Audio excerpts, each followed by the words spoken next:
Don, hey, early. Why did you do that?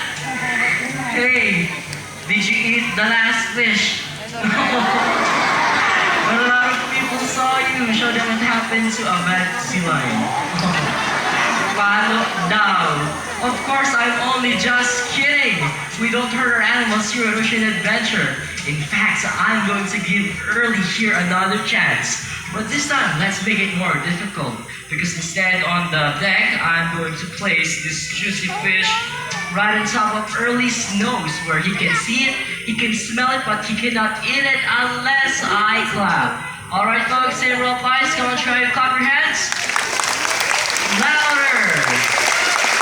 Okay, now Early can have your fish now. And that is self-control. Good job there, Early.